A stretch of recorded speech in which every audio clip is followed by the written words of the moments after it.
بسم اللہ الرحمن الرحیم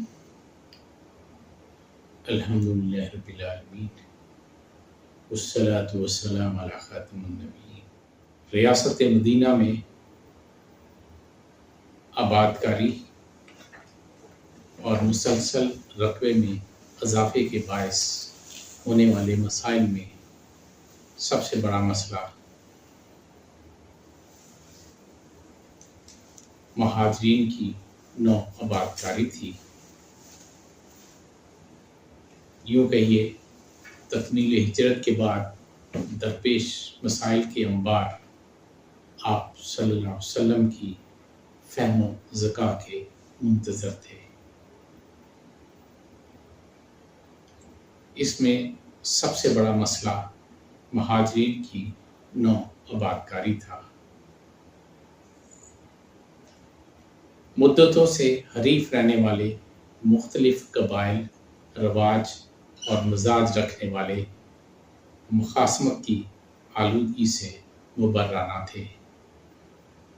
اس سے بڑھ کر علاقائی طوافت بذات خود ایک سنگین مسئلہ بن کر سامنے آئی۔ بکھری ہوئی انسانیت کو ایک ملت بنانے کے لیے آپ صلی اللہ علیہ وسلم نے اصول مواخات ایجاد فرمایا تاکہ ریاست مدینہ میں عملی طور پر شہر مدینہ بسایا جا سکے۔ اس کے لیے باقاعدہ تحریری مادہ ہوا جس کی ویڈیو میں آپ کے سامنے پیش کر چکا ہوں۔ نشر مقرر کے طور پر دوبارہ عرض کر رہا ہوں کہ یہ تحریر نبی محترم صلی اللہ علیہ وسلم نے مدینہ کے ایمان یافتہ انصار اور مکہ کے ایمان یافتہ مہاجرین کے لیے بطور شرائط مواخات اسلامی کی صورت میں لکھوائی۔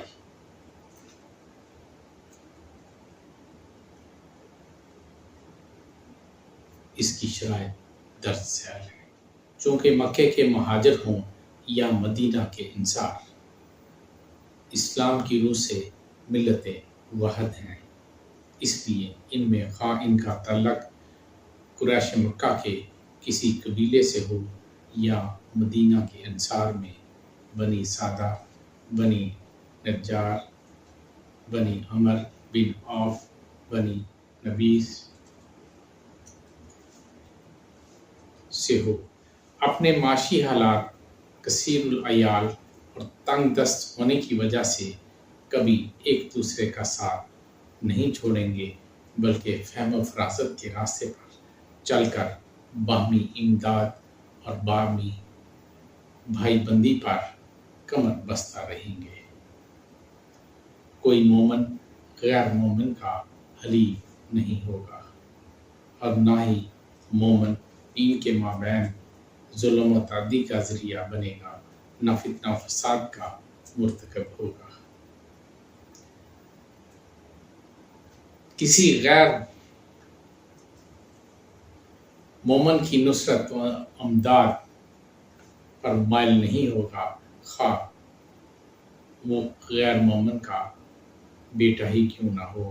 ہر مومن اپنے غریب پڑوسی کی مدد کرے گا، کیونکہ اللہ تبارک تعالیٰ کی طرف سے یہ اس کی ذمہ داری ہے۔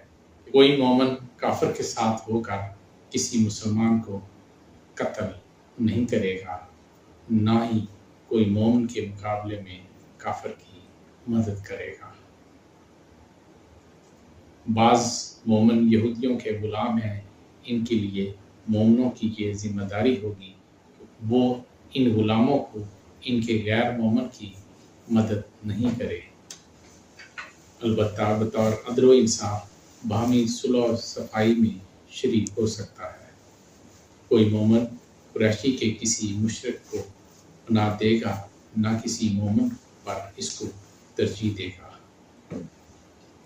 اگر کوئی مسلمان کسی دوسرے مسلمان کے ہاتھوں بلا قصد قتل ہو جائے یا قتل کر دیا جائے تو دوسرے مسلمان نہ تقاضا انصاف اس کے ورثہ کو اون بہا یا دیت لینے پر راضی کرنے کی کوشش کریں گے۔ ہر مسلمان مکمل مسلمان ہے، اس کے لیے اپنے دین پر قائم رہنا لازم ہے۔ ہر مسلمان اللہ اور رسول سے رجوع کر کے ان کے احکامات کی پابندی کریں، ورنہ اس کے برعکس عمل پر اللہ اور اس کے رسول کے مغضوب ٹھہریں گے اور دنیا آخرت دونوں جگہ عذاب الہی کے مستحق ہوں گے۔ مدینہ کے یہودیوں سے مسلمان مہاجرین و انصار رضی اللہ عنہ کے ساتھ رسول اللہ صلی اللہ علیہ وسلم نے جو تحریری مادہ کرایا وہ یہ ہے: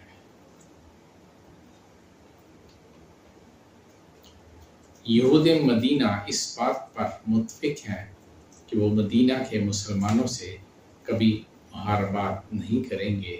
بنی اوف کے یہودی بنی اوف کے مسلمانوں کے ساتھ مل جل کر رہیں گے۔ مسلمان اپنے دین پر، یہودی اپنے عقائد پر قائم رہیں گے۔ ان کے مذاہب الگ الگ صحیح، لیکن وہ ایک دوسرے کے دینی مذہبی امور میں مداخلت نہیں کریں گے۔ اگر وہ ایک دوسرے کو قتل کریں گے تو ان سے عزل و عدل و انصاف مواخذہ ہوگا۔ بنی نجار، بنی حارث، بنی سعدہ، بنی اوس، بنی سلبہ، بنی حیفہ، بنی ستنہ کی یہودی اور مدینہ کے مسلم انصار اور مہاجرین کے درمیان اس مادے کی شرائط وہی ہوں گی جو بنی اوف کے یہودیوں اور مسلمانوں کے درمیان مادے کے روح سے طے پائی تھی۔ یہود مدینہ کے علاقے ان کی تحویل میں رہیں گے۔ وہاں سے کسی یہودی کے نکل کر جانے اور اقامت کے لیے محمد صلی اللہ علیہ وسلم کی اجازت لازم ہوگی۔ یہودیوں کی حفاظت کی ذمہ داری مسلمانوں پر ہوگی، اس لیے مسلمان جس سے جنگ کریں گے ان کا ساتھ اور ان کی مخالفت سے جنگ کی ذمہ داری یہودیوں پر ہوگی۔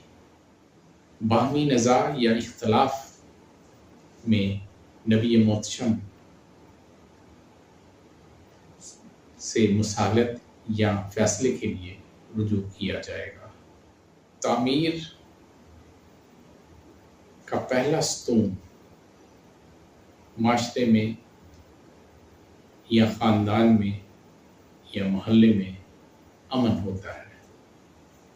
ان مادوں نے امن کی فضا قائم کر دی اور سب سے پہلے تعمیرات کی طرف توجہ کی گئی۔ سب سے پہلی تعمیر مدینہ یونیورسٹی کی ہوئی۔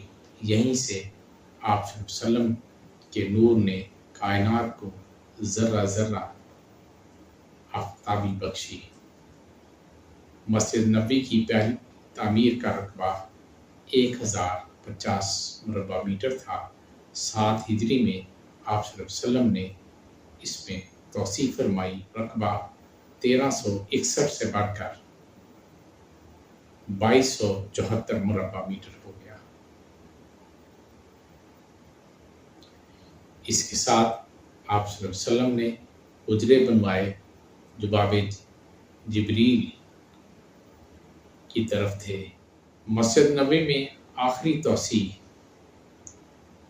آپ صلی اللہ علیہ وسلم کی ظاہری حیات طیبہ کے دور کا مدینہ منورہ تک ہوئی، جس میں 506% اضافہ ہو گیا اور رقبہ 82,000 مربع میٹر زمینی منزل تعمیر شدہ بشمول سیل 98,327 مربع میٹر کل رقبہ مسجد نبوی، جس میں 506% اضافہ ہو گیا۔ زمینی منزل تعمیر شدہ 82,000 مربع میٹر پر مشتمل ہو گئی اور بشمول صحن